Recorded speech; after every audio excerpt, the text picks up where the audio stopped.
Good evening students. আজকে আমরা তড়িৎ প্রবাহ এবং রাসায়নিক প্রক্রিয়ার দ্বিতীয় পর্ব সম্পর্কিত যে সমস্ত আমাদের আলোচনা রয়েছে সেগুলো আমরা এখানে আলোচনা করব। এর আগে আমরা পর্ব একে তড়িৎ বিশ্লেষ্য পদার্থ কাকে বলে, মৃদু তড়িৎ বিশ্লেষ্য পদার্থ কী, তীব্র তড়িৎ বিশ্লেষ্য পদার্থ কী, বিয়োজন মাত্রা, ধাতু এবং তড়িৎ বিশ্লেষের পার্থক্য, এগুলো সব আমরা করেছিলাম। এবং তড়িৎ বিশ্লেষ্য পদার্থ কী করে বুঝবো, তার কী পরীক্ষা রয়েছে সেগুলো আলোচনা করেছিলাম। তো আজকে আমরা এর পরের যে টপিকটা আলোচনা করব, যে তড়িৎ বিশ্লেষণ সম্পর্কিত যে আলোচনা আমাদের, যে তড়িৎ বিশ্লেষণ কাকে বলে, জলের তড়িৎ বিশ্লেষণ করলে কি হয়, বা বিভিন্ন জলীয় দ্রবণে তড়িৎ বিশ্লেষণ করলে পরে কি হয়, বা কীভাবে ঘটে অ্যাকচুয়ালি প্রক্রিয়াটা, কী উৎপন্ন হয়, ক্যাথোডে কী বিক্রিয়া হয়, অ্যানোডে কী বিক্রিয়া হয়, সেই ডিটেলস পদ্ধতি আমরা এখানে আলোচনা করব এবং বেশ কিছু ইম্পর্টেন্ট কনসেপ্ট বা ধারণাগুলো আমরা এই সেশনে ক্লিয়ার করব। তো প্রথমেই যেটা আমরা করব সেটা হচ্ছে তড়িৎ বিশ্লেষণ। তড়িৎ বিশ্লেষণ কী এবং কাকে বলে? সবার আগে সংজ্ঞাটা জানতে হবে যে তড়িৎ বিশ্লেষণ কী। তড়িৎ বিশ্লেষণ হলো যে দ্রবীভূত বা গলিত তড়িৎ বিশ্লেষণের মধ্যে দিয়ে যখন কোনো তড়িৎ প্রবাহ চালনা করা হয় তখন পদার্থটির রাসায়নিক বিয়োজন ঘটিয়ে ভিন্ন ভিন্ন ধর্মবিশিষ্ট নতুন মৌল উৎপন্ন হয়। এই প্রক্রিয়াকেই আমরা বলবো তড়িৎ বিশ্লেষণ।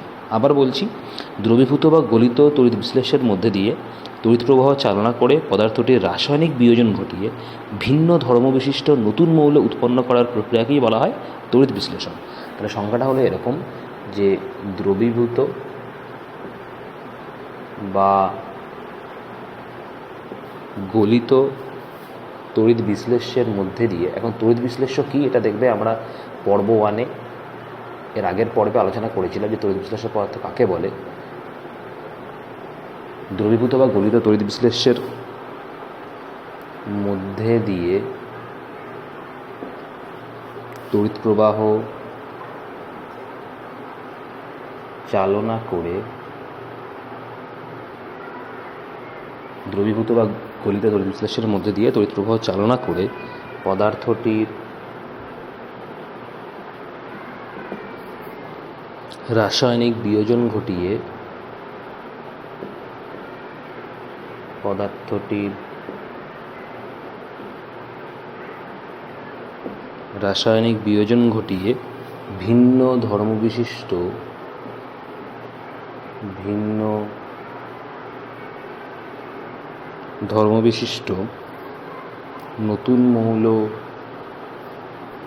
ভিন্ন ধর্মবিশিষ্ট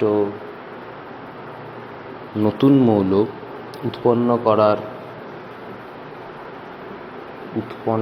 করার প্রক্রিয়াকে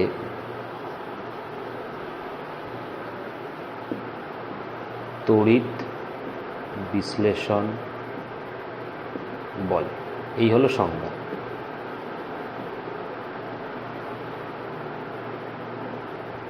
তড়িৎ বিশ্লেষণ বলে দ্রবীভূত বা গলিত তড়িৎ বিশ্লেষণের মধ্যে দিয়ে তড়িৎ প্রবাহ চালনা করে পদার্থটির রাসায়নিক বিয়োজন ঘটিয়ে ভিন্ন ধর্মবিশিষ্ট নতুন মৌল উৎপন্ন করার প্রক্রিয়াকে বলা হয় তড়িৎ বিশ্লেষণ। এখানে এই যে ভিন্ন ধর্মবিশিষ্ট বলা আছে, এই জায়গাটা খুব গুরুত্বপূর্ণ, যে ভিন্ন ধর্মবিশিষ্ট নতুন মৌল। তার মানে তড়িৎ বিশ্লেষণ পদ্ধতিতে আমরা যে নতুন যৌগ বা নতুন মৌল উৎপন্ন করা হয় বা নতুন যৌগ যে আমরা পাই তার ধর্ম কিন্তু আলাদা হয়, ভিন্ন ধর্মবিশিষ্ট নতুন মৌল। তো একে আমরা তড়িৎ বিশ্লেষণ, এই পদ্ধতিকে আমরা তড়িৎ বিশ্লেষণ বলবো। ঠিক আছে, এখন এই তড়িৎ বিশ্লেষণ পদ্ধতিটা কীভাবে করা হয়, তো তোমরা সংজ্ঞাটা লিখে নাও খাতাতে। এবারে আমরা আলোচনা করব এই যে তড়িৎ বিশ্লেষণ পদ্ধতি। এর আগে পর্বে আমি কিছুটা দেখিয়েছি যে তড়িৎ বিশ্লেষণ কীভাবে হয় বা কীভাবে বুঝবো যে কোনো একটা পদার্থ তড়িৎ বিশ্লেষ্য পদার্থ কিনা। আজকে দেখাবো যে একই রকম পদ্ধতি অনেকটা, যে তড়িৎ বিশ্লেষণ প্রক্রিয়াটা কীভাবে করা হয়। তো সবার আগে যেরকম আগের পর্বে দেখিয়েছিলাম যে একটা সবার আগে আমরা কন্টেনার নেব বা বিকার নেব, এই ঠিক। আচ্ছা, এই বিকারে কিছুটা তড়িৎ বিশ্লেষ্য পদার্থ নেওয়া হয়, যে কোনো তড়িৎ বিশ্লেষ্য পদার্থ আমরা এই বিকারের মধ্যে নেব, ঠিক। আচ্ছা, এবং এই বিকারের মধ্যে এবারে আংশিক নিমজ্জিত দুটি কপারের পাত নেওয়া হয়। আংশিকভাবে নিমজ্জিত দুটি কপারের পাত আমরা নেব। আংশিক নিমজ্জিত দুটি কপারের পাত নেওয়া হয়। এগুলো হচ্ছে কপারের পাত, কপার পাত, এটা সিইউ, কপার পাত, ঠিক। আচ্ছা, এই যে তড়িৎ বিশ্লেষ্য দ্রবণটা নেওয়া হয় এটা আমরা এখানে নিয়েছি NaCl এর দ্রবণ, তড়িৎ বিশ্লেষণ বা তড়িৎ বিশ্লেষ্য দ্রবণ, তড়িৎ বিশ্লেষ্য দ্রবণ, এবং এই দ্রবণটা NaCl এর দ্রবণ, কারণ NaCl একটা তীব্র তড়িৎ বিশ্লেষ্য পদার্থ, সুতরাং এখানে আমরা NaCl এর তীব্র তড়িৎ বিশ্লেষ্য পদার্থটা এখানে নিয়েছি। ঠিক আছে, এই দুটো হচ্ছে কপার পাত, একটা হচ্ছে ক্যাথোড এবং একটা হচ্ছে অ্যানোড। তার মানে এখানে একটা ব্যাটারির সঙ্গে যুক্ত করা থাকে, এটা একটা ব্যাটারির সঙ্গে যুক্ত করা থাকে, যেখানে একটা চাবি রয়েছে, এটা হচ্ছে চাবি, এবং এটা ব্যাটারির নেগেটিভ পার্ট, এটা পজিটিভ পার্ট, এটা হচ্ছে চাবি বা কি, এই টোটাল সিস্টেমটা এইভাবে করা থাকে। তো যেহেতু এটা ব্যাটারির নেগেটিভ পার্টের সঙ্গে যে পার্টটা যুক্ত থাকবে তাকে আমরা ক্যাথোড বলবো, আর যেটা পজিটিভের সঙ্গে থাকবে তাকে আমরা অ্যানোড বলবো। তো নেগেটিভের সঙ্গে যেহেতু এটা যুক্ত আছে তাহলে এটাকে আমরা বলবো ক্যাথোড, আর যেহেতু এটা পজিটিভের সঙ্গে যুক্ত আছে তাহলে এটাকে আমরা বলবো অ্যানোড। এবং এই দুটো হচ্ছে কপারের পাত, ধাতব পাত, এবং দুটো একসঙ্গে আমরা কি বলবো, তড়িৎদ্বার। মানে ক্যাথোড এবং অ্যানোড দুটোকে একসাথে আমরা কি বলবো, তড়িৎদ্বার। তাহলে এই দুটো হচ্ছে আমাদের কি, তড়িৎদ্বার, তড়িৎদ্বার, একটা ক্যাথোড এবং একটা অ্যানোড, এবং কপার পাত হিসেবে এখানে তড়িৎদ্বার হিসেবে কপার পাত এখানে ব্যবহার করা হয়েছে। ঠিক আছে, আচ্ছা, তো এবারে যখন আমরা NaCl এর জলীয় দ্রবণ নেব এবং তড়িৎ বিশ্লেষ্য দ্রবণ হিসেবে NaCl এর জলীয় দ্রবণ নেব, এবং যখন এখানে সুইচটাকে আমরা প্রেস করব, যেই সুইচটাকে প্রেস করে দেবো, অন করে দেবো, সঙ্গে সঙ্গে কি এর মধ্যে তড়িৎ প্রবাহিত হবে, যেহেতু ব্যাটারি লাগানো আছে তড়িৎ প্রবাহিত হবে। এবং যখনই তড়িৎ প্রবাহিত হবে এই তড়িৎ বিশ্লেষের মধ্যে দিয়ে কি তড়িৎ প্রবাহিত হলে এই যে NaCl এর জলীয় দ্রবণ, সেই NaCl এর জলীয় দ্রবণটা পুরোপুরিভাবে কী হবে, বিয়োজিত হয়ে যাবে। যখনই সুইচটা অন করে আমরা তড়িৎ প্রবাহিত করব তখনই এই তড়িৎ বিশ্লেষ্য দ্রবণ বা NaCl এর মধ্যে দিয়ে কি ওই কারেন্টটা পাস করবে, এবং সঙ্গে সঙ্গে NaCl কি বিয়োজিত হয়ে যাবে, কারণ NaCl একটা তীব্র তড়িৎ বিশ্লেষ্য পদার্থ, সুতরাং সোডিয়াম ক্লোরাইড বা NaCl কী হবে, পুরোপুরি বিয়োজিত হয়ে যাবে এবং আয়ন তৈরি করবে, কিছু ক্যাটায়ন হবে আর কিছু অ্যানায়ন হবে। ঠিক, তাহলে NaClটা কীরকম করে ভাঙবে না, NaCl এইভাবে ভেঙে যাবে, সোডিয়াম ক্লোরাইড ভেঙে ক্যাটায়ন দেবে আর অ্যানায়ন দেবে। এবার আমরা কোনটা ক্যাটায়ন কোনটা অ্যানায়ন বুঝবো। আগের দিন বলেছিলাম পর্বে 1-এ না, যে সমস্ত ক্যাটায়ন কোনগুলো হবে, ক্যাটায়ন কী করে বুঝবো আর অ্যানায়ন কী করে বুঝবো না, ক্যাথোডের দিকে যে সমস্ত আয়ন আকর্ষিত হবে তাদেরকে আমরা ক্যাটায়ন বলবো বা ধনাত্মক আয়ন বলবো, আর যেগুলো অ্যানোডের দিকে আকৃষ্ট হবে তাদেরকে আমরা অ্যানায়ন বলবো, ঋণাত্মক আয়ন বলবো। তাহলে NaCl ভেঙে কি বিয়োজিত হয় Na প্লাস আর Cl মাইনাস তৈরি করেছে, তার মানে এখানে কিছু Na প্লাস তৈরি হবে আর এখানে কিছু Cl মাইনাস তৈরি হবে। তাই Na প্লাসগুলো কোন দিকে যাবে, যেহেতু ক্যাথোডটা নেগেটিভ পার্টের সঙ্গে যুক্ত আছে ব্যাটারির, তার মানে এইটা পুরোপুরি নেগেটিভ চার্জ এখানে ক্রিয়েট হবে। ঠিক, আর অ্যানোডটা ব্যাটারির পজিটিভের সঙ্গে যুক্ত রয়েছে, তাহলে এখানে সমস্ত পজিটিভ চার্জ ক্রিয়েট হবে বা ধনাত্মক আয়ন ক্রিয়েট হবে। তাহলে Na প্লাস কোন দিকে যাবে না, ক্যাথোডের দিকে দৌড়বে, যেহেতু পজিটিভ ও নেগেটিভের দিকে যাবে, আর Cl মাইনাস নেগেটিভ ঋণাত্মক আয়ন অ্যানায়ন, সুতরাং পজিটিভের দিকে যাবে, মানে কি কোথায়, অ্যানোডের দিকে যাবে। বোঝা গেল? তার মানে ক্যাথোডের দিকে যেগুলো আকৃষ্ট হয় তাদেরকে আমরা কি বলবো, ক্যাটায়ন বলবো, আর যেগুলো অ্যানোডের দিকে আকৃষ্ট হয় তাদেরকে আমরা অ্যানায়ন বলবো। তাহলে এখানে Na প্লাস কোথায়, ক্যাথোডের দিকে আকৃষ্ট হয়েছে, সুতরাং এই Na প্লাসটা কী হয়ে যাবে, ক্যাটায়ন হবে।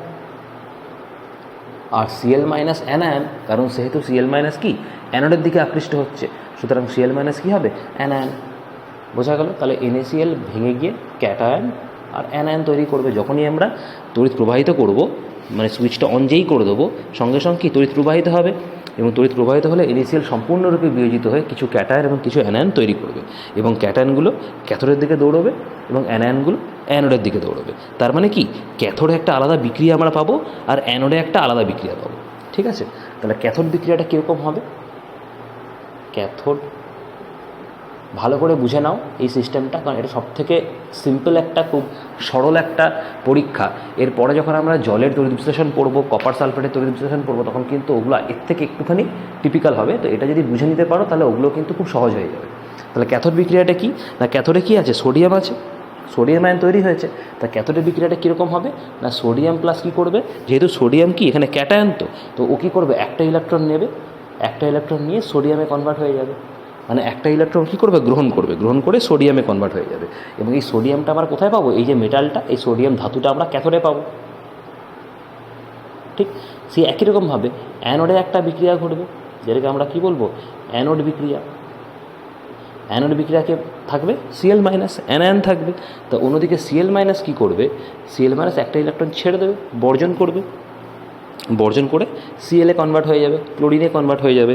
এবং তারপরে কি, এই যে ক্লোরিন, সেই দুখানা ক্লোরিন নিজেদের মধ্যে রিয়াকশন করে Cl2 তৈরি করবে।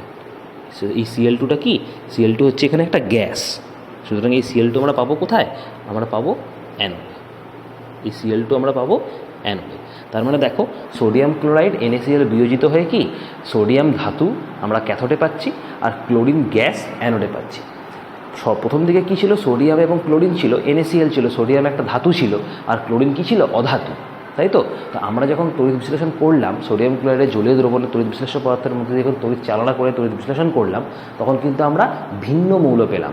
তখন কিন্তু আমরা Cl পাইনি, আমরা কি পেলাম, Cl2 পেলাম, যেটা কিন্তু একটা গ্যাস। প্রথম দিকে Cl কী ছিল, অধাতু ছিল তড়িৎ বিশ্লেষণের আগে।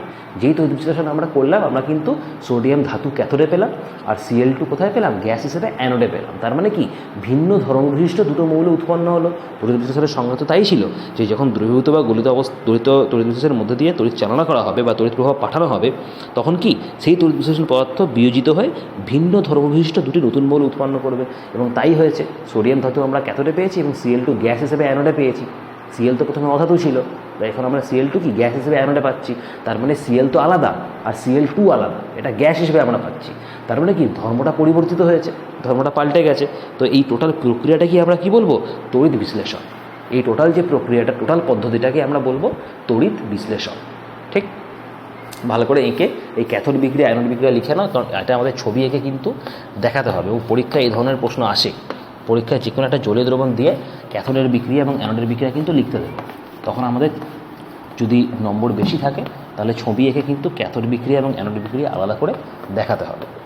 ঠিক আছে, আচ্ছা, এবারে আমরা আসবো যে তড়িৎ বিশ্লেষণের ওপর কিছু গুরুত্বপূর্ণ বিষয়, যেটা মাঝে মাঝে আমাদের শর্ট কোশ্চেন হিসেবে দিয়ে দেয়, যে তড়িৎ বিশ্লেষণের কিছু গুরুত্বপূর্ণ বিষয়।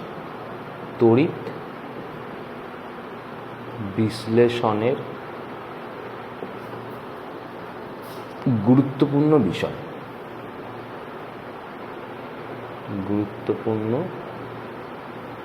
বিষয়, কী কী গুরুত্বপূর্ণ বিষয় আমাদের মনে রাখতে হবে তড়িৎ বিশ্লেষণের। নাম্বার 1, প্রথম যেটা মনে রাখতে হবে যে তড়িৎ বিশ্লেষণ প্রক্রিয়া কি, তড়িৎ প্রবাহ চালনা করলে তবেই ঘটবে। যে কোনো তড়িৎ বিশ্লেষ্য পদার্থকে আমরা যখন কোনো বিকারে নিয়ে তড়িৎদ্বার ইউজ করে যখন ব্যাটারির সঙ্গে কানেক্ট করব এবং সুইচ অন করব, তখন কি তড়িৎ প্রবাহিত হবে তড়িৎ বিশ্লেষণের মধ্যে দিয়ে, এবং সেটা তড়িৎ বিশ্লেষ্য পদার্থের কি বিয়োজন করবে, মানে তড়িৎ বিশ্লেষ্য পদার্থ বিয়োজিত হয়ে আয়নে পরিণত হবে। তো এই যে তড়িৎ প্রবাহ, এই তড়িৎ প্রবাহটা কীরকম তড়িৎ প্রবাহ, এটা সমপ্রবাহ না পরিবর্ত প্রবাহ। সমপ্রবাহ মানে কি ডিসি কারেন্ট, সমপ্রবাহ মানে ডিসি কারেন্ট মানে ডিরেক্ট কারেন্ট, আর পরিবর্তিত প্রবাহ বা পরবর্তী প্রবাহ মানে হচ্ছে এসি কারেন্ট মানে অল্টারনেটিং কারেন্ট। তো এখানে কোন প্রবাহটা ব্যবহার করা হয়, মনে রাখবে তড়িৎ বিশ্লেষণ প্রক্রিয়া শুধুমাত্র কিন্তু সমপ্রবাহের ক্ষেত্রেই ঘটে, মানে ডিরেক্ট কারেন্ট ডিসির ক্ষেত্রে ঘটে। পরবর্তী কারেন্ট বা এসি বা অল্টারনেটিং কারেন্টের ক্ষেত্রে কিন্তু ঘটে না। এই প্রশ্ন কিন্তু অনেকবার এসছে। সুতরাং মনে রাখতে হবে যে তড়িৎ বিশ্লেষণ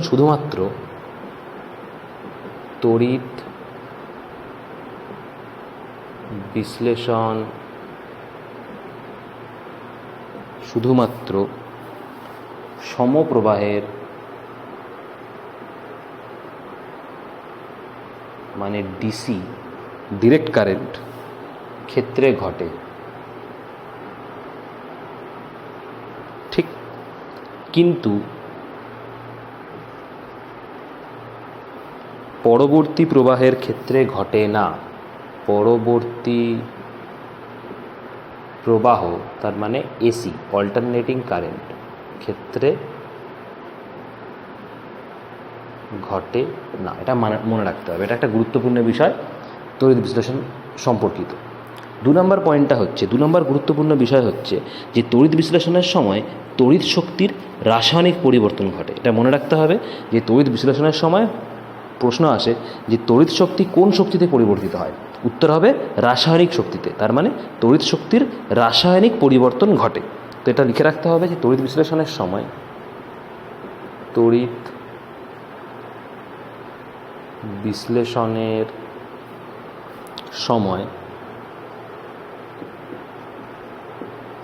শক্তির রাসায়নিক পরিবর্তন ঘটে। তড়িৎ শক্তির রাসায়নিক পরিবর্তন ঘটে। 3 নম্বর গুরুত্বপূর্ণ পয়েন্ট হচ্ছে, যেটা আমাদের মনে রাখতে হবে, ক্যাথোড এবং অ্যানোড সম্পর্কিত পয়েন্ট। ক্যাথোড এবং অ্যানোড সম্পর্কিত না, ক্যাথোড কাকে বলে আর অ্যানোড কাকে বলে। এখন তড়িৎ বিশ্লেষণ যে পদ্ধতি বা তড়িৎ বিশ্লেষণ প্রক্রিয়ায় তড়িৎ বিশ্লেষক পদার্থ কি বিয়োজিত হয়ে ক্যাটায়ন এবং অ্যানায়ন তৈরি করে। তাহলে ক্যাটায়নগুলো যেদিকে আকৃষ্ট হয় সেটাই হচ্ছে তোমার ক্যাথোড, আর অ্যানায়নগুলো যে ধাতব পাত বা যে তড়িৎদ্বারের দিকে আকৃষ্ট হয় সেটাই আমার কি অ্যানোড। তাহলে আমরা এখানে কি লিখব, যে ক্যাটায়ন যে তড়িৎদ্বারের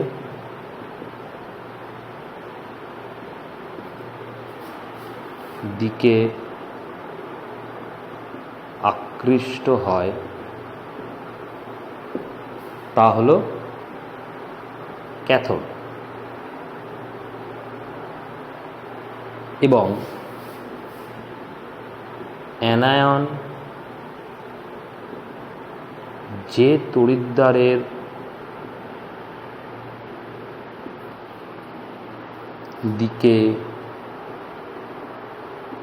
আকৃষ্ট হয় তা হলো অ্যানোড। এটা মাথায় রাখতে হবে যে ক্যাটায়ন যে তড়িৎদ্বারের দিকে আকৃষ্ট হয় তা হলো ক্যাথোড, এবং অ্যানায়ন যে তড়িৎদ্বারের দিকে আকৃষ্ট হয় তা হলো অ্যানোড।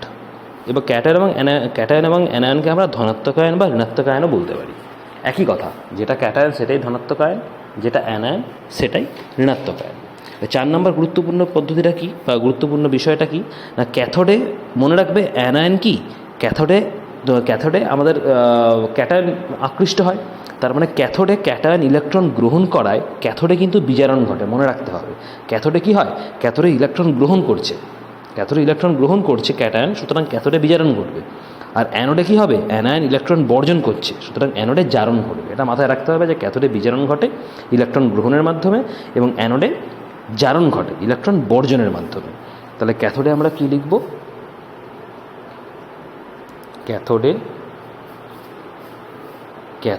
ক্যাথোডে ক্যাটায়ন বা ধনাত্মক আয়ন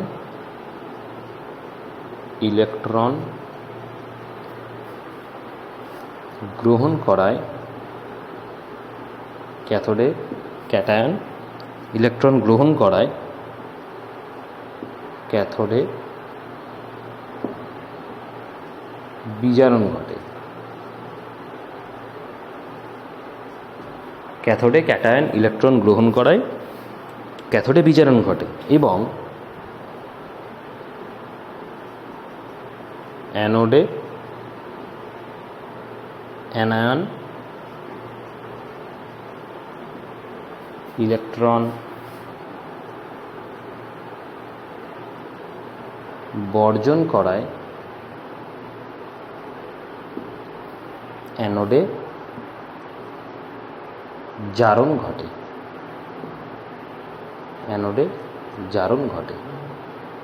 এইটা আমাদের মনে রাখতে হবে যে ক্যাথোডে ক্যাটায়ন ইলেকট্রন গ্রহণ করায় ক্যাথোডে বিজারণ ঘটে, এবং অ্যানোডে অ্যানায়ন ইলেকট্রন বর্জন করায় অ্যানোডে জারণ ঘটে। এইটা আমাদের খুব ভালো করে মনে রাখতে হবে। আচ্ছা, আরেকটা জিনিস বলে দিই, যে আমরা ছবিটা যেটা এঁকেছিলাম, এই যে ছবিটা, এটা মুছে দিলাম, এটা লিখে নেবে তোমরা ভালো করে, গুরুত্বপূর্ণ বিষয় খুব মনে রাখতে হবে। এই যে কিছুক্ষণ আগে ছবিটা এঁকেছিলাম, যে তড়িৎ বিশ্লেষণ পদার্থের যে পদ্ধতিটা, যে একটা কন্টেনার ছিল, সেখানে আংশিক তড়িৎ বিশ্লেষ্য দ্রবণ নেওয়া ছিল, NaCl জলীয় দ্রবণ, আংশিক নিমজ্জিত দুটো পাত এখানে দেওয়া ছিল তড়িৎদ্বার হিসেবে, একটা ক্যাথোড একটা অ্যানোড, এবং ব্যাটারির নেগেটিভ পার্টের সঙ্গে আমার কি যুক্ত ছিল, ব্যাটারির নেগেটিভ পার্টের সঙ্গে একটা চাবি ছিল, একটা ব্যাটারির নেগেটিভ পার্ট পজিটিভ পার্ট, নেগেটিভের সঙ্গে যে যুক্ত দুটি থাকে তাকে আমরা কী বলবো, ক্যাথোড বলবো, আর পজিটিভের সঙ্গে তাকে আমরা অ্যানোড বলবো। ঠিক আছে, এই যে টোটাল সিস্টেমটা যেটা আমি ছবি এঁকেছিলাম ওখানে লিখে নেবে, তলায় আমি লিখতে ভুলে গিয়েছি বা বলতে ভুলে গেছি, ওটা লিখে নেবে, পজ ব্যাক করে লিখে নেবে ওখানে, যে এই যে টোটাল সিস্টেমটা বা এই যন্ত্রটা যার সাহায্যে আমরা তড়িৎ বিশ্লেষণ প্রক্রিয়াটা করছি তাকে বলা হয় ভোল্টামিটার। এই যে যন্ত্রটা বা এই যে ব্যবস্থা যার সাহায্যে তড়িৎ বিশ্লেষণ প্রক্রিয়াটা করা হয়, তার যন্ত্রটার নাম হচ্ছে ভোল্টামিটার। যেখানে ছবিটা এঁকেছো ওর নিচে এইটা লিখে নেবে, যে যন্ত্রটার নাম হচ্ছে ভোল্টামিটার। ঠিক আছে, এটা আমি তখন বলতে ভুলে গেছি, এটা তখন লিখে নেবে। ঠিক আছে, যে যন্ত্রটার নাম হচ্ছে বা এই সিস্টেমটার নাম হচ্ছে ভোল্টামিটার, মনে থাকবে। আচ্ছা, তো এই গেল আমাদের তড়িৎ বিশ্লেষণ প্রক্রিয়া কীভাবে করা হয়, এবং ক্যাথোডে কী বিক্রিয়া ঘটে, অ্যানোডে কী বিক্রিয়া ঘটে। এবারে আমরা যেটা পড়বো, জলের তড়িৎ বিশ্লেষণ। যে জলের তড়িৎ বিশ্লেষণ কীভাবে করা হয় তোমাদের বইতে দেখবে দেওয়া আছে, কিন্তু বইতে অনেক কঠিন করে দেওয়া আছে, তো খুব সহজভাবে আমি বুঝিয়ে দিচ্ছি, এটা পড়লে দেখবে তোমাদের আর অসুবিধা হবে না। তো এরপরে আমরা যেটা পড়বো জলের তড়িৎ বিশ্লেষণ। জলের কীভাবে তড়িৎ বিশ্লেষণ করা হয় বা কীভাবে হয়, তো সবার আগে একটা আমাদের ছবি এখানে আঁকতে হবে, একই রকম একটু আলাদা হবে শুধু। এখানে এই একটা কন্টেনার নেওয়া হয়,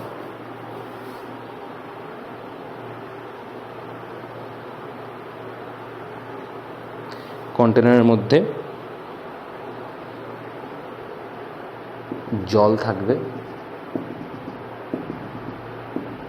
এই, এবং জলের মধ্যে দুটো টেস্ট টিউব এরকম উল্টানোভাবে রাখা হয়, দুখানা টেস্ট টিউব, এই এটা টেস্ট টিউব, এটা উল্টানোভাবে দুটো টেস্ট টিউব এরকমভাবে উল্টো করে রাখা হয়,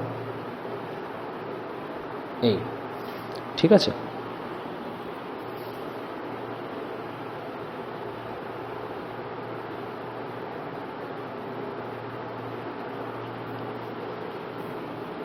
এখান থেকে দুটো তার বার করা থাকে,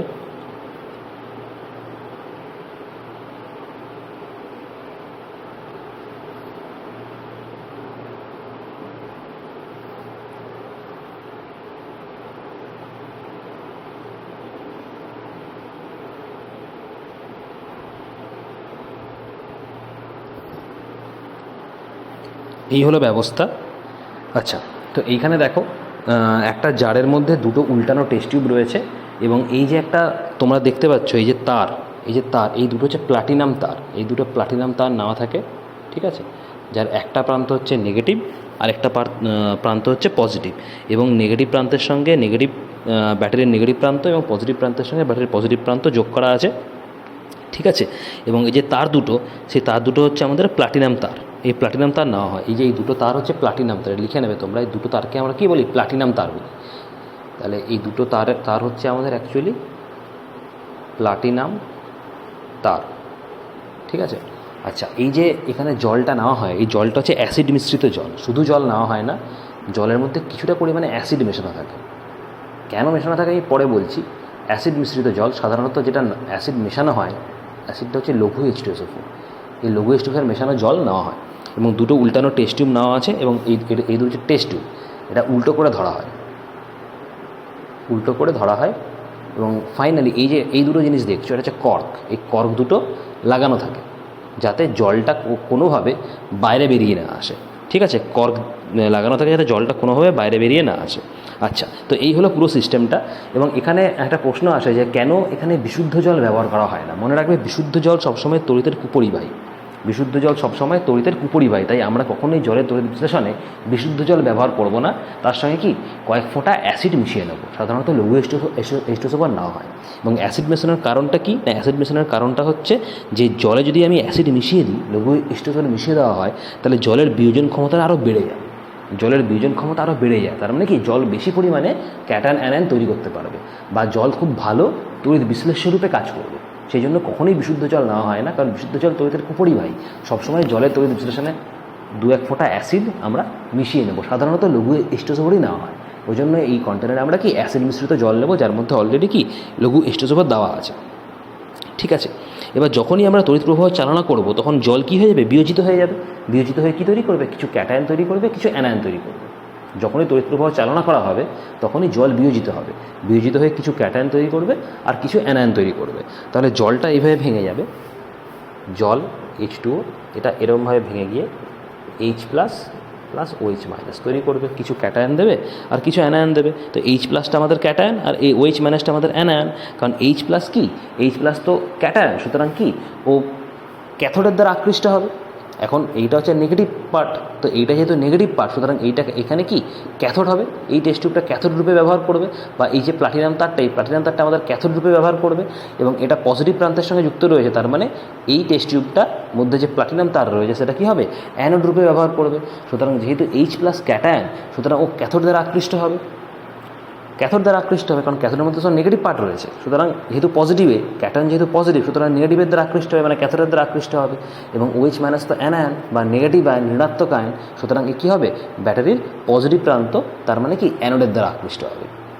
তার মানে এখানেও একই রকমভাবে ক্যাটায়নে ক্যাথোডে কিছু বিক্রিয়া ঘটবে আর অ্যানোডে কিছু বিক্রিয়া ঘটবে। তাহলে এইটা হচ্ছে আমাদের ক্যাটায়ন বা ধনাত্মক আয়ন, আর এইটা হলো আমাদের অ্যানায়ন বা ঋণাত্মক আয়ন। ঠিক আছে, তাহলে ক্যাথোড বিক্রিয়াটা কি হবে? ক্যাথোড বিক্রিয়া, ক্যাথোড বিক্রিয়া। তাহলে ক্যাথোড বিক্রিয়াটা কী ঘটবে না, ক্যাথোডে আমার যাবে কে না, ক্যাথোডে ক্যাটায়ন যাবে, H+ যাবে। তো একই রকমভাবে H+ কী করবে, একই রকমভাবে H+ কী করবে না, একটা ইলেকট্রন গ্রহণ করবে, একটা ইলেকট্রন গ্রহণ করে কি হাইড্রোজেনে কনভার্ট হবে।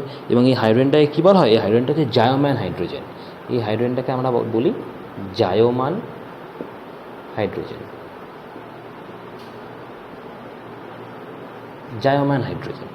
এবং এই যে হাইড্রোজেন তৈরি হলো, এই হাইড্রোজেন কি আরেকটা হাইড্রোজেনের সঙ্গে কম্বাইন হবে, যুক্ত হয়ে হাইড্রোজেন তৈরি করবে। এই হাইড্রোজেনটা হচ্ছে গ্যাস। ঠিক আছে, এবং হাইড্রোজেন যেহেতু গ্যাস এবং কিন্তু বায়ুর থেকে হালকা, সুতরাং আমরা কি উপরে আরও দেবো এই।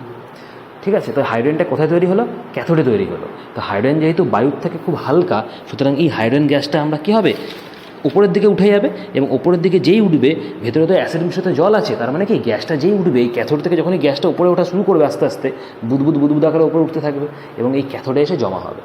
এই যে এইখানে এসে হাইড্রোজেন গ্যাসটা জমা হবে, দেখো এখানে দেখানো আছে, এই যে বুদবুদ আকারে উপরে উঠছে এবং এই ক্যাথোডে এসে জমা হবে। বোঝা গেছে? কারণ যখনই তড়িৎ প্রবাহিত হবে, সঙ্গে সঙ্গে ক্যাথোডে কি হাইড্রোজেন গ্যাস তৈরি হবে, যেহেতু ক্যাথোড বিক্রিয়া হাইড্রোজেন গ্যাস পাচ্ছি আমরা। এবং হাইড্রোজেন যেহেতু বায়ুর থেকে হালকা, সুতরাং হাইড্রোজেন কি ওপরের দিকে উঠবে। তার মানে কি যখনই হাইড্রোজেন গ্যাস তৈরি হবে, তখনই কি এই ক্যাথোডে আমরা কি জলের মধ্যে দিয়ে কি বুদবুদ আকারে দেখতে পাবো, যেহেতু গ্যাসটা উঠছে। তার মানে ওটা কি হাইড্রোজেন গ্যাস, এবং জলের থেকে যেহেতু হালকা, একে আমরা কি একদম উপরে এসে জমা হবে। বুঝা গেছে? এই বুদবুদ আকারে দেখবে উঠতে থাকবে। তো এই হলো আমাদের ক্যাথোডে বিক্রিয়া। তার মানে আমরা ক্যাথোডে কী পাবো, ক্যাথোডে আমরা হাইড্রোজেন গ্যাস পাবো। যখনই দেখতে পাবো যে বুদবুদ আকারে এরকমভাবে জলের মধ্যে দেখা যাচ্ছে, তখনই বুঝতে হবে কি হাইড্রোজেন গ্যাস তৈরি হয়েছে ক্যাথোডে। তো এই গেল আমাদের ক্যাথোডের বিক্রিয়া। অ্যানোডে কী ঘটবে, অ্যানোড বিক্রিয়া। তা অ্যানোডে কী ঘটবে না, অ্যানোডে যাচ্ছে OH- আয়ন। তা অ্যানোডে OH- আয়ন, এই OH- আয়ন কী করবে, একটা ইলেকট্রন বর্জন করে OH কনভার্ট হবে, প্লাস এই ইলেকট্রন জায়োম্যান হাইড্রক্সিল আয়ন। ঠিক, আচ্ছা, একই রকমভাবে এই যে OH, সেই OH কী করবে, আবার OH-এর সঙ্গে জুড়ে যাবে। তো এখানে কটা OH লাগে, এখানে 4টে OH জুড়ে একে অপরের সঙ্গে, এবং 4টে OH জুড়ে অক্সিজেন গ্যাস তৈরি হবে অ্যানোডে, প্লাস তার সঙ্গে কি সাইড প্রোডাক্ট হিসেবে জল পাওয়া যাবে। তো এই দেখো অক্সিজেন গ্যাসটাও কি বায়ুর থেকে হালকা, সুতরাং অক্সিজেন গ্যাসও কি উপরে উঠে যাবে। তাহলে এই অ্যানোডে আমরা কী পাচ্ছি, অক্সিজেন গ্যাস পাচ্ছি, এবং অক্সিজেন বায়ুর থেকে হালকা বলে অক্সিজেনে কি হাইড্রোজেনের মতো বুদবুদ আকারে ওপরে উঠে যাবে এবং অ্যানোডে এসে জমা হবে। এরকম জায়গায় এসে অক্সিজেন গ্যাসটা জমা হবে। একই রকমভাবে দেখো বুদবুদ আকারে দেখানো হয়েছে, বুদবুদ আকারে এটা উঠতে থাকবে এবং এটা তৈরি হবে কোথায়, অ্যানোডে তৈরি হবে। তার মানে আমরা কী পাচ্ছি, যে ক্যাথোডে হাইড্রোজেন গ্যাস পাচ্ছি এবং অ্যানোডে অক্সিজেন গ্যাস পাচ্ছি। তাহলে ক্যাথোডে আমরা কী পেলাম, ক্যাথোডে আমরা পেলাম হাইড্রোজেন গ্যাস এবং অ্যানোডে পেলাম আমরা অক্সিজেন গ্যাস। এবং এই দুটো গ্যাসই যেহেতু বায়ুর থেকে খুব হালকা, সুতরাং বায়ুর ঊর্ধ্বপাতন পদ্ধতির দ্বারা আমরা কিন্তু এই দুটো গ্যাস সংগ্রহ করব। বায়ুর ঊর্ধ্বপাতন পদ্ধতির দ্বারা, পদ্ধতিটার নাম কি না, পদ্ধতিটা হচ্ছে ঊর্ধ্বপাতন পদ্ধতি। বায়ুর ঊর্ধ্বপাতন পদ্ধতি দ্বারা আমরা এই গ্যাস দুটো কিন্তু সংগ্রহ করব, যেহেতু দুটো গ্যাসই বায়ুর থেকে হালকা। তার মানে কি টেস্ট টিউবটাকে আমি উল্টে গ্যাস দুটোকে সংগ্রহ করলাম।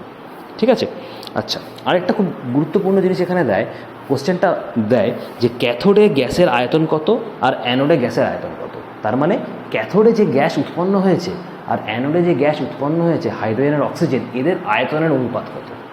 মনে রাখবে যে ক্যাথোডে যা গ্যাস উৎপন্ন হবে তা অ্যানোডের গ্যাসের দ্বিগুণ। আবার বলছি, ক্যাথোডে যে গ্যাস উৎপন্ন হবে সেই গ্যাসের আয়তন কিন্তু অ্যানোডের গ্যাসের আয়তনের দ্বিগুণ। এই প্রশ্নটা আসে, আমি দেখিয়ে দিচ্ছি, তোমরা এটা লিখে নাও। জাস্ট এই জিনিসটা মাঝে মাঝে দিয়ে দেয় শর্ট কোশ্চেন, যে রেশিওটা কত হয়। মনে রাখবে যে ক্যাথোডে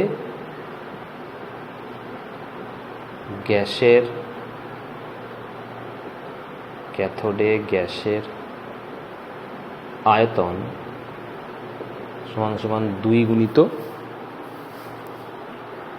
অ্যানোডে গ্যাসের আয়তন। ঠিক, শুধু এই লাইনটা মনে রাখলেই হবে। এবার ধরে নিচ্ছি যদি ক্যাথোডে গ্যাসের আয়তন V1, ধরে নাও যে ক্যাথোডে গ্যাসের আয়তন হচ্ছে V1, আর অ্যানোডে গ্যাসের আয়তন ধরে নাও V2। তাহলে এই সূত্র অনুযায়ী কী হবে, ক্যাথোডে গ্যাসের আয়তন কত, V1 ধরেছি, তাহলে এই জায়গাতে আমি কি লিখব, V1, ঠিক। আচ্ছা, তা 2 ইন্টু অ্যানোডে গ্যাসের আয়তন কত ধরেছি, V2, তাহলে ইন্টু V2, তাহলে আমরা কী পেলাম, আমি পেলাম V1 সমান 2V2, ঠিক। এবার V2কে যদি আমি নিচে নামিয়ে নিই, তাহলে V1/V2 সমান কত পেলাম, 2/1, বা আমরা এখান থেকে বলতে পারি যে V1:V2 কত, 2:1। এই হলো আমার উত্তর। তার মানে ক্যাথোডে যে গ্যাস উৎপন্ন হয়েছে আর অ্যানোডে যে গ্যাস উৎপন্ন হয়েছে তার আয়তনের অনুপাত হচ্ছে 2:1, এইটাই আমাদের আসে। রেশিওটা কত হবে, ক্যাথোডে গ্যাসের আয়তন অনুপাত অ্যানোডে গ্যাসের আয়তন হবে কত, 2:1, ঠিক। আচ্ছা, এই প্রশ্নটা তোমরা করে নেবে, এটা মাঝে মাঝে দিয়ে দেয়। আচ্ছা, তো এই হলো আমাদের জলের তড়িৎ বিশ্লেষণ। আমরা জলের তড়িৎ বিশ্লেষণ পদ্ধতি আলোচনা করলাম। এরপরে আরেকটা তোমাদের সিলেবাসে আছে, আরেকটা তড়িৎ বিশ্লেষ্য পদার্থ দিয়ে দেয়, তড়িৎ বিশ্লেষণ কী, ক্যাথোডে কী উৎপন্ন হয়, অ্যানোডে কী উৎপন্ন হয়, সেটা হচ্ছে কপার সালফেট। কপার সালফেটের জলীয় দ্রবণে কীভাবে তড়িৎ বিশ্লেষণ করা হয়। কপার সালফেটের ফর্মুলা হচ্ছে CuSO4, জলীয় দ্রবণের তড়িৎ বিশ্লেষণ, কপার সালফেটের জলীয় দ্রবণে তড়িৎ বিশ্লেষণ। তাহলে এখানেও একই রকমভাবে আমরা একটা কন্টেনার আঁকব বা বিকার নেব, ঠিক। এইখানে আমরা নেব কপার সালফেটের জলীয় দ্রবণ তড়িৎ বিশ্লেষ্য পদার্থ রূপে,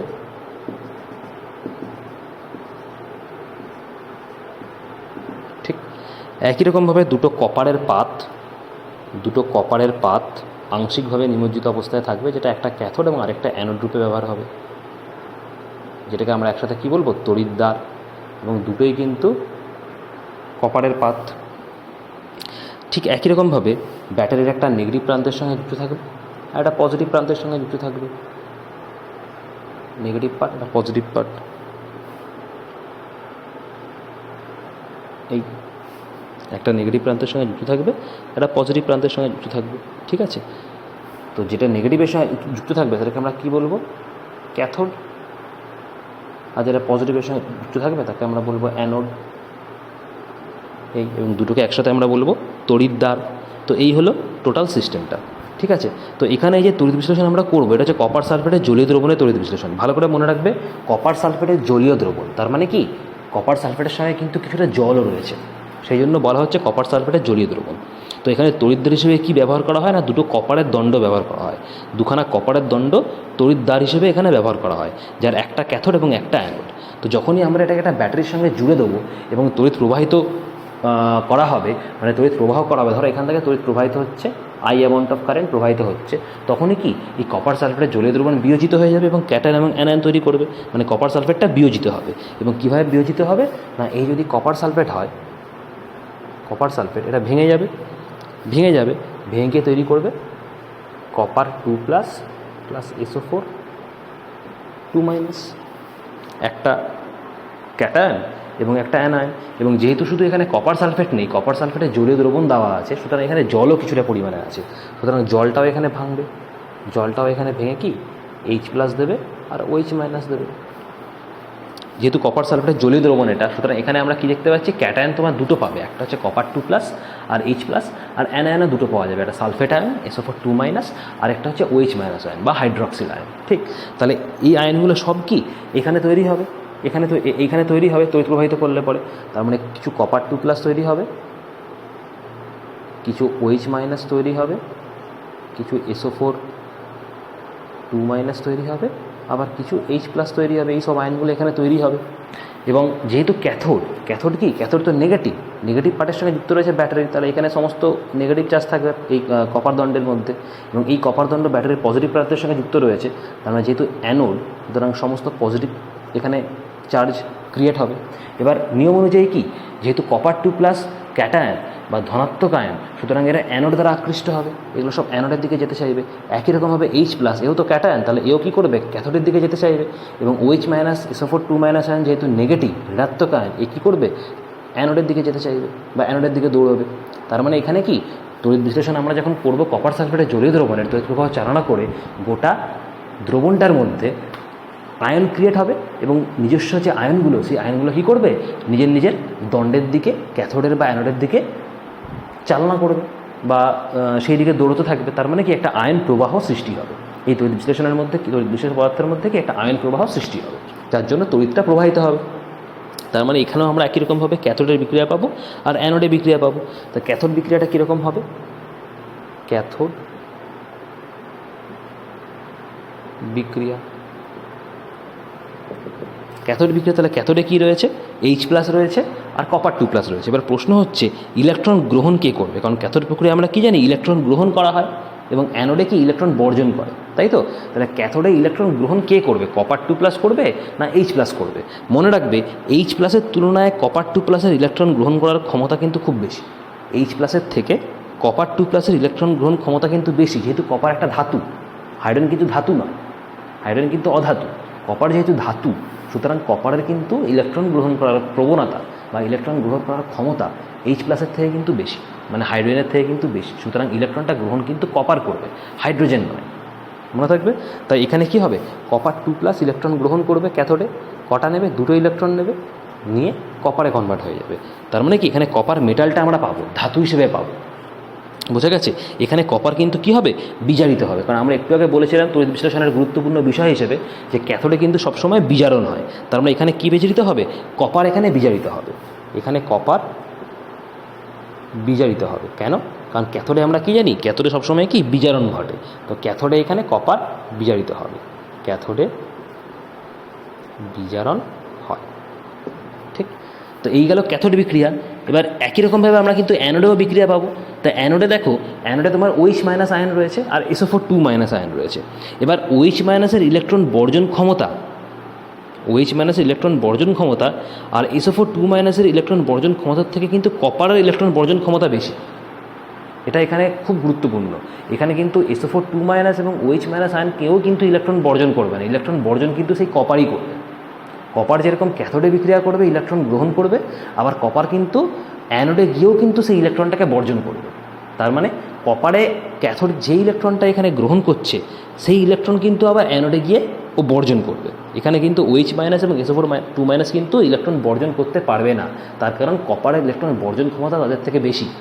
সুতরাং অ্যানোড বিক্রিয়াতেও কিন্তু কপারই অংশগ্রহণ করবে, OH মাইনাস এবং SO4 2 মাইনাস আয়ন কিন্তু অংশগ্রহণ করবে না। এবং এই কারণেই এই কপার সালফেটের জলীয় দ্রবণটা কিন্তু পরীক্ষায় আসে, এই কারণেই এটা গুরুত্বপূর্ণ, যেখানে OH মাইনাস SO4 2 মাইনাস কিন্তু ইলেকট্রন বর্জন করবে না অ্যানোডে। সুতরাং অ্যানোড বিক্রিয়াটা কীরকম দাঁড়াবে, অ্যানোড বিক্রিয়া এখানে একই রকমভাবে এই যে কপারটা তৈরি হলো, ক্যাথোডে যে কপারটা তৈরি হলো, সেই কপারটাই কী করবে, আবার ইলেকট্রন বর্জন করে কপার 2 প্লাসে চলে যাবে, প্লাস 2 মাইনাস। তার মানে এখানে কপারের কি হচ্ছে, এখানে কপারের কিন্তু জারণ ঘটছে, এই অ্যানোডে কিন্তু কপারের জারণ ঘটছে। ক্যাথোডে যেরকম বিজারিত হচ্ছে কপার, অ্যানোডে কিন্তু কপার জারিত হচ্ছে, কারণ আমরা জানি অ্যানোডে কি জারণ প্রক্রিয়া ঘটে। তাহলে এখানে কিন্তু কপার জারিত হচ্ছে, এখানে অ্যানোডে কপার জারিত হচ্ছে, কারণ আমরা জানি অ্যানোডে জারণ ঘটে, অ্যানোডে জারণ হয়। তার মানে একই যে মৌল এই কপার, সেই কপার কিন্তু একবার ক্যাথোডে বিজারিত হচ্ছে, আবার অ্যানোডে এসে কপার জারিত হচ্ছে। তার মানে এইভাবে কপার সালফেটের জলীয় দ্রবণে যখন আমরা তড়িৎ বিশ্লেষণ করি, তখন এই ক্যাথোডে কপার বিজারিত হয় এবং অ্যানোডে কপার জারিত হয়। এই প্রক্রিয়াটার মাধ্যমেই কিন্তু কপার সালফেটের জলীয় দ্রবণে তড়িৎ বিশ্লেষণ ঘটানো হয়, এবং এই জন্যই প্রশ্নটা আসে। এবং আস্তে আস্তে আমাদের কী দেখা যাবে না, দেখা যাবে এই যে কপার দণ্ডটা, এই যে কপার, এখানে একটা কপার দণ্ড রয়েছে, এখানে একটা কপার দণ্ড রয়েছে, এটা ক্যাথোড হিসেবে ব্যবহার করছে আর ওটা অ্যানোড হিসেবে ব্যবহার করছে। আমরা দেখতে পাবো কি না, ক্যাথোড দণ্ডটা ধীরে ধীরে ধীরে ধীরে মোটা হবে এবং অ্যানোড দণ্ড ধীরে ধীরে ধীরে ধীরে পাতলা হয়ে যাবে। তার কারণ কি না, কারণ হচ্ছে এই যে পজিটিভ থেকে যে অ্যানোড দণ্ডে যে পজিটিভ আয়নগুলো রয়েছে বা ধনাত্মক আয়নগুলো রয়েছে, এগুলো কিন্তু আস্তে আস্তে সব কিন্তু ক্যাথোডের দিকে চলে আসতে থাকবে সমস্ত। তার কারণ কপার কি একবার বিজারিত হচ্ছে, একবার জারিত হচ্ছে। সুতরাং কপার কিন্তু যখন ক্যাথোডে বিজারণ ঘটবে তখন ইলেকট্রন কিন্তু গ্রহণ করবে। ইলেকট্রন কার কাছ থেকে নেবে? এর কাছ থেকে ইলেকট্রন নেবে। আবার অ্যানোডে গিয়ে যখন আসবে সেই ইলেকট্রনগুলো ত্যাগ করবে। তার মানে কপার জারিত হবে অ্যানোডে গিয়ে, এবং আস্তে আস্তে দেখা যাবে কি ইলেকট্রনগুলো প্রত্যেকটা আস্তে আস্তে অ্যানোড থেকে সব কপারের দিকে ক্যাথোডের দিকে চলে আসছে। তার মানে এই যে কপার দণ্ডটা দেখতে পাচ্ছি আমরা, ক্যাথোড দণ্ডটা, এই ক্যাথোড দণ্ডটা আস্তে আস্তে ধীরে ধীরে মোটা হতে থাকবে, এবং এই যে অ্যানোড দণ্ড, এই অ্যানোড দণ্ড আস্তে আস্তে ধীরে ধীরে পাতলা হতে থাকবে। বোঝা গেছে? তো এই হলো কপারের জলীয় দ্রবণে তড়িৎ বিশ্লেষণ। এটা খুব গুরুত্বপূর্ণ এবং এই প্রশ্ন কিন্তু পরীক্ষায় আসে। ঠিক, তাহলে আজকে এই অবধি রইল দ্বিতীয় পর্ব। এর পরের তৃতীয় পর্বে আরও কিছু টপিকস আমাদের রয়েছে। এই তৃতীয় পর্বে কিন্তু আমাদের এই চ্যাপ্টার শেষ হয়ে যাবে। আজ এই অবধি রইল। Thank you.